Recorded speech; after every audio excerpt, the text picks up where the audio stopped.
Muy buenos días. Ha llegado el gran día. Como saben, estuvimos leyendo Romeo y Julieta, un cuento clásico del autor Shakespeare. Estuvimos viendo todo lo que pasaba en esta historia, sus personajes, las familias, el balcón donde sucedían las declaraciones amorosas, Fray Lorenzo y el plan secreto de matrimonio, los amigos de ambas familias, la tragedia que causó el destierro de Romeo desde Verona a Mantua. Romeo había estado muy mal, muy caprichoso. Se despidieron. Romeo le prometió a Julieta que volvería. Al canto de la alondra se separaron los dos amantes. Fray Lorenzo preparó un plan en el cual Julieta estuvo de acuerdo en fingir su muerte durante 42 horas para evitar el casamiento con el conde Paris. Julieta, habíamos quedado que habían hecho todo el entierro de Julieta con todo lo que estaba preparado para su matrimonio, fue usado para su entierro, y que Romeo no había recibido el mensaje de Fray Lorenzo y se había enterado primero de la muerte de Julieta. Las malas noticias viajan siempre más veloces que las buenas. Romeo recibió la triste noticia de la muerte de su adorada antes que llegase el mensajero de Fray Lorenzo para decirle que la muerte era aparente y que Julieta estaría en la tumba solo un breve tiempo, esperando Romeo que viniese a llevársela sana y salva. Poco antes, precisamente, estaba Romeo alegre y animado. Había soñado que él mismo estaba muerto, extraño sueño que permite al muerto estar pensando, y que llegaba Julieta y le hallaba cadáver y a fuerza de besos lo hacía resucitar y luego alcanzaba la dignidad de emperador. Y cuando vio llegar al mensajero de Verona, creyó que seguramente venía a confirmarle las buenas noticias, según los augurios de sus sueños. Mas cuando oyó lo contrario, que su señora había muerto efectivamente y no podía resucitarla con sus besos, mandó ensillar caballos para irse al momento a Verona y ver a su esposa en la tumba. Y como el mal entra rápido en el pensamiento de los desesperados, se acordó de un pobre boticario cuya tienda había pasado poco antes, y por la miseria del hombre y de su tienda se había dicho, quizás como presagio del desastre, que si alguien necesitase un veneno, aunque el venderlo se castiga en Mantua con la pena capital, aquí hay un pobre desgraciado a quien no le arredra el castigo. Viniéronle a la memoria estas palabras.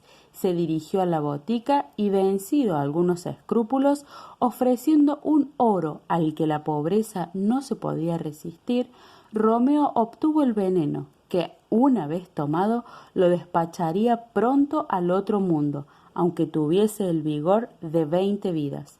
Con este veneno en el bolsillo partió a Verona, a fin de ver a su esposa en la tumba, pensando que después de la visita ingeriría el veneno y sería enterrado a su lado. Llegó a Verona a medianoche y fue al cementerio, en cuyo centro estaba situado el antiguo panteón de los Capuletos. Se había provisto de una luz, de un azadón y de otros instrumentos, y procedió a forzar la tumba, cuando fue interrumpido por una voz que con el insulto de vil Montesco le ordenaba desistir de aquella profanación. La voz era del conde Paris, que a tal hora de la noche había ido a la tumba de Julieta para esparcir flores y lágrimas sobre la tumba de su novia. Ignoraba Paris qué interés tenía Romeo en la muerta, pero sabiendo que era Montesco y suponiéndole enemigo jurado de los Capuletos, creyó que iba de noche para profanar a los muertos. Por ello, en tono airado, lo mandó a desistir, y aunque quería detenerlo como criminal y condenarlo por las leyes de Verona si se le encontraba dentro de la ciudad, Romeo instó a Paris a que lo dejase, y le aconsejó por el lado de Teobaldo, allí muerto, que no provocase su ira y le pusiera otro pecado en la conciencia, forzándole a matarle. Pero el conde menospreció el consejo y puso manos en Romeo para prenderlo como criminal. Resistió Romeo, lucharon y Paris cayó muerto.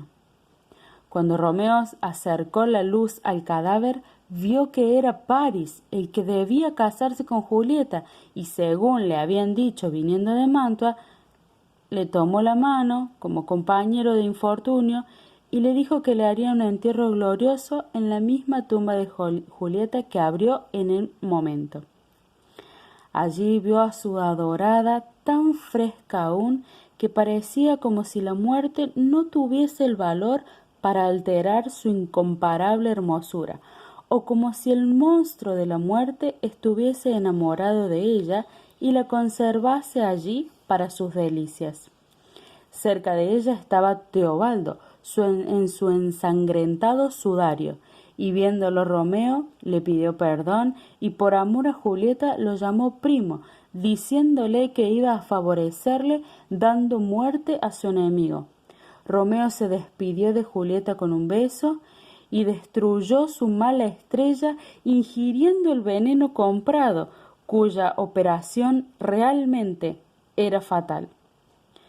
Entretanto, se acercaba la hora en que Julieta despertaría de su falsa muerte para quejarse de que Romeo llegaba tarde o que tal vez había llegado demasiado pronto, y en efecto, llegó el momento en que, según predicción del fray Lorenzo, la muerta despertaría, sabiendo que ya su mensajero no había podido hallar a Romeo en Mantua. Vino el fraile personalmente con una linterna y un pico para sacar a Julieta de la tumba, pero quedó sorprendido y asombrado al ver que ardía una luz en el panteón de los Capuletos, y más al ver allí sangre y espadas, y a Romeo y a Paris que yacían allí cerca sin aliento.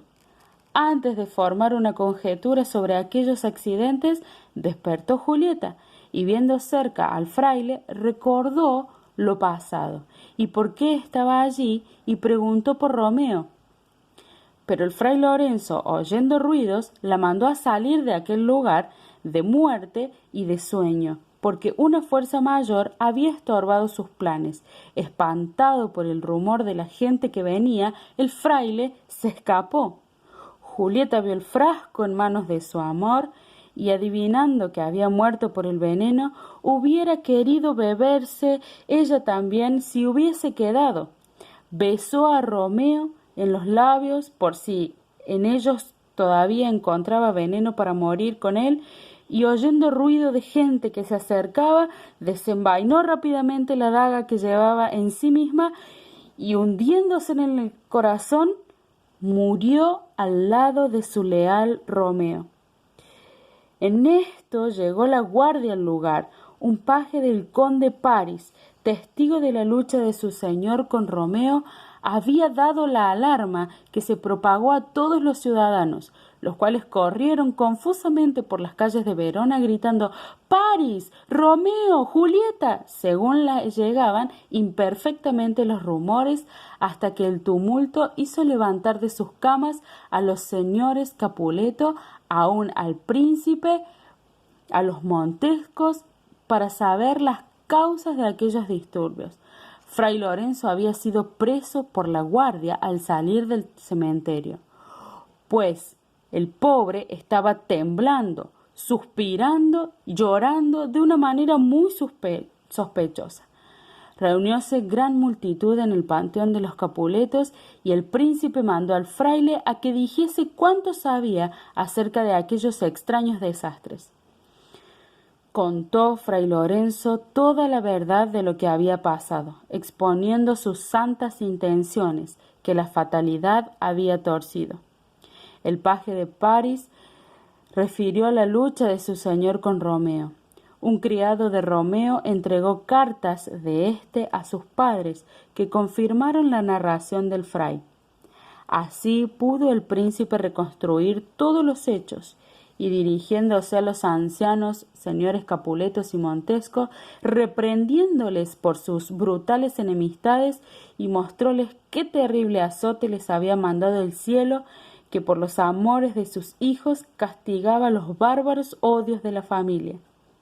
Y aquellos viejos rivales, deponiendo de toda enemistad, resolvieron enterrar sus querellas en la tumba de sus hijos. El señor Capuleto pidió al señor Montesco que le permitiese estrechar la mano y que le tuviese por hermano y amigo en memoria de la alianza de sus hijos. El señor Montesco respondió que le daría más que la mano, porque levantaría a Julieta una estatua de oro puro, a fin de que mientras existiese Verona, ninguna otra estatua fuese más estimada por su riqueza y hermosura que la de aquella fidelísima doncella. El señor Capuleto a su vez prometió levantar otra estatua igual a Romeo. Así estos pobres ancianos, aunque tarde, rivalizaron en cortesías, cuando en pasados tiempos habían sido tan mortales sus enemistades y sus odios que sólo la espantosa tragedia de sus hijos pudo desgarrar y desarraigar los celos y rencores de aquellas nobles familias. Hemos llegado al final de esta historia de amor y tragedia.